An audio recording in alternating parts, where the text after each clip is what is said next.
Hi, and welcome to the Cost of Carry podcast. My name is James Chi. Let's get started. What does a broker consider when choosing a product for their client? When someone is considering taking on a financial lend and they decide to also approach a broker as well to help them assist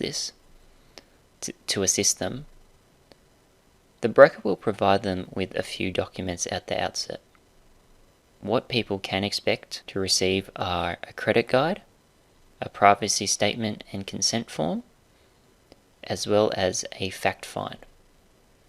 The purpose of these three documents is for not only the broker to create some commitment from the customer so that they understand what they're getting involved with, but it also helps the broker understand what the borrower requires.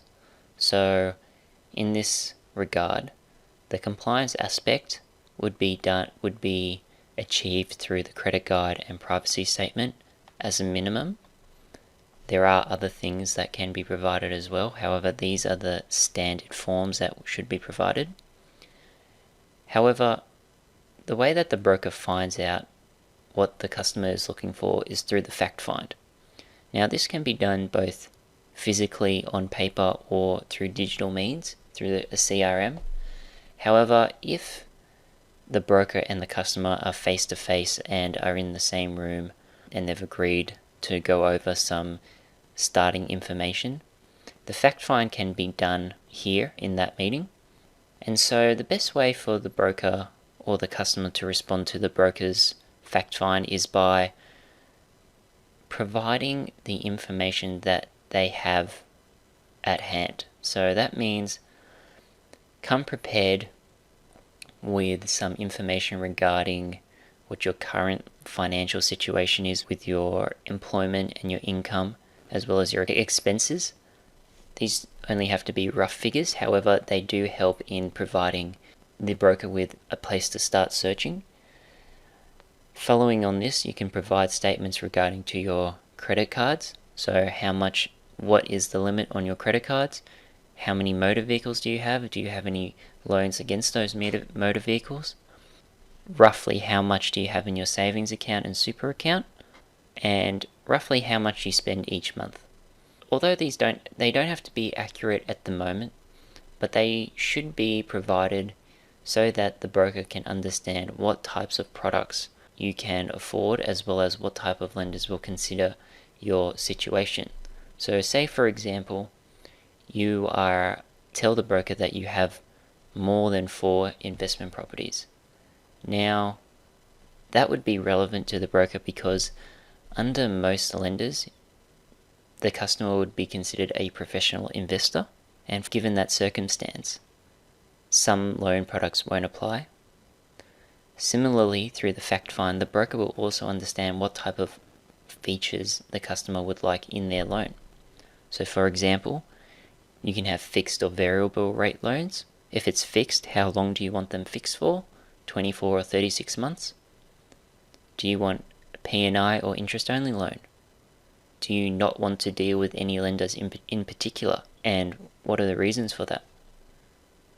Do you want the ability to establish an offset account and redraw and make additional repayments? Do you want a credit card with your loan? These types of things can matter, and it also becomes part of the customer's responsibility to provide some classification or distinguish between what are the wants and the needs in the situation, because there won't always be a perfect product that fulfills all your needs and wants. There will be some product that fulfills most of your needs and some of your wants, and this is where the discussion that the broker has with the customer in order to narrow down the selection. And once the broker has the information that they need, which will be outlined in the fact find, it then becomes the broker's role to provide the customer with at least 3 possible lending options for the customer to consider.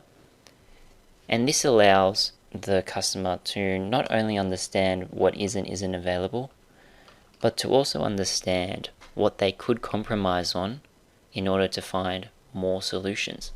So for example, if it's a requirement that there needs to be redraw of an offset facility as well as the ability to make additional repayments, however only 2 loan products can be provided, or two or 3 loan products can be provided, and these rates are higher than those that don't have these features, then obviously the broker has an obligation to report to the customer that those 3 filters have reduced the search results available, and so then the customer can decide whether or not to continue with those search parameters or to remove them.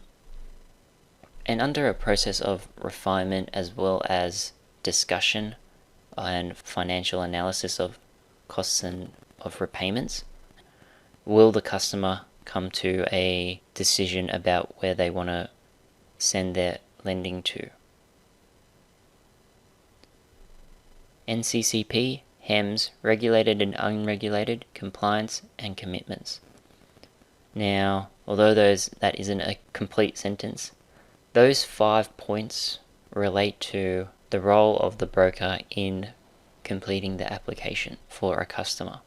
So for example, the NCCP, National Consumer Credit Protection, HEMS, Household Expenditure Measure, regulated and unregulated lending, which relates to the credit code, compliance, which also relates to the credit code, and commitments, which relate to any existing financial liabilities that borrowers may have.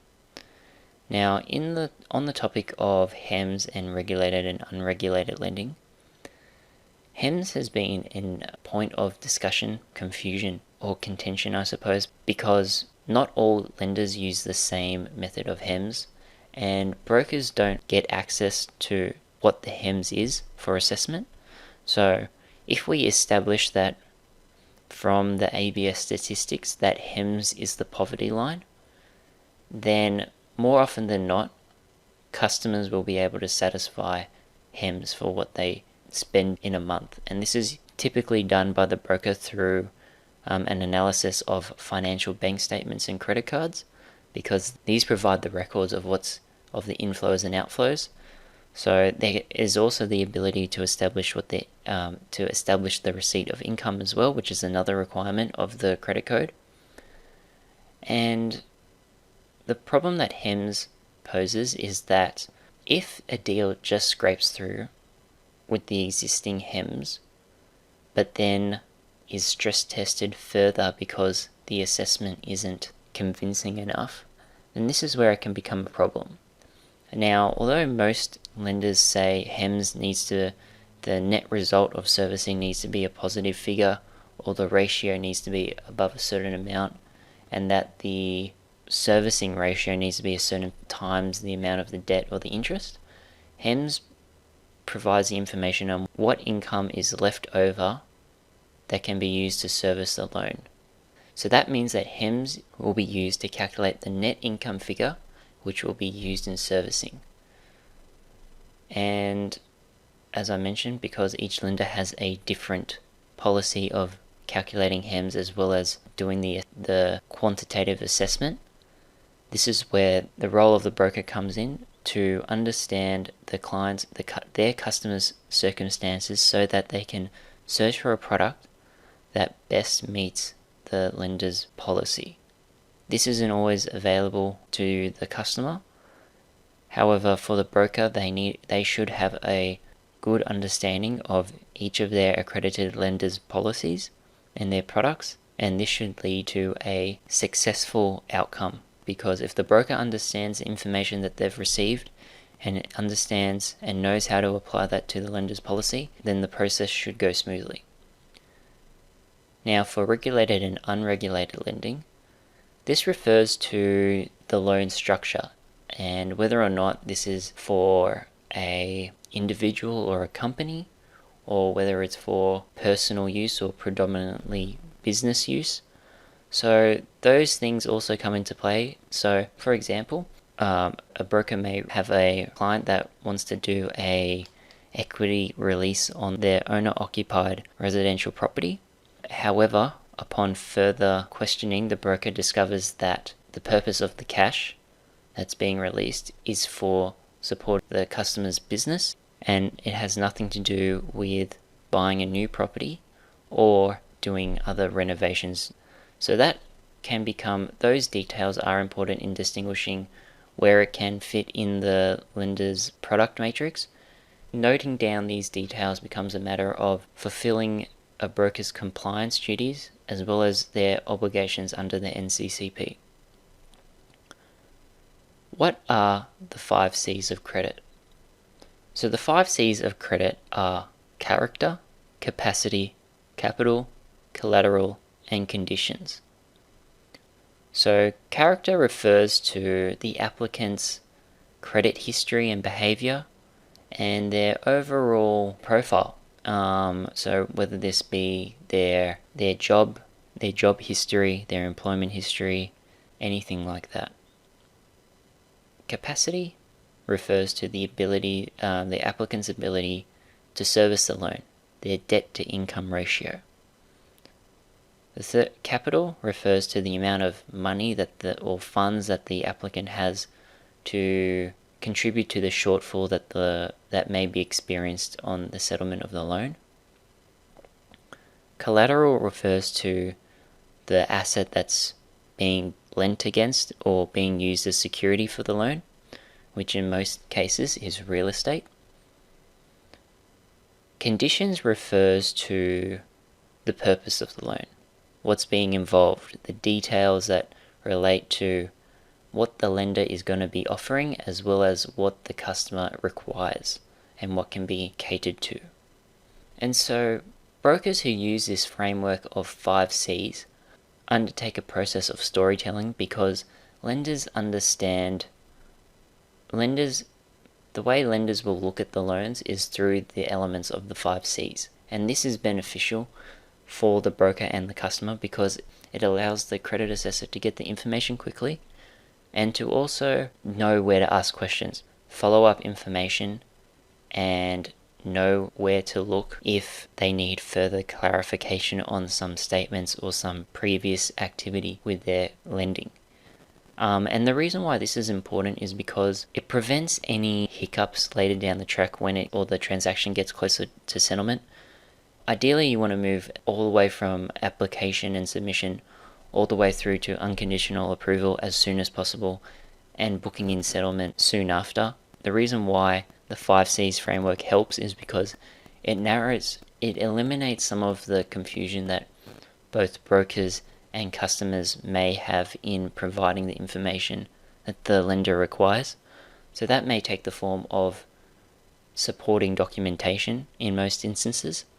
And through the use of supporting documentation such as bank statements, company financials, etc., the application is made more attractive and increases the likelihood of the lender accepting it.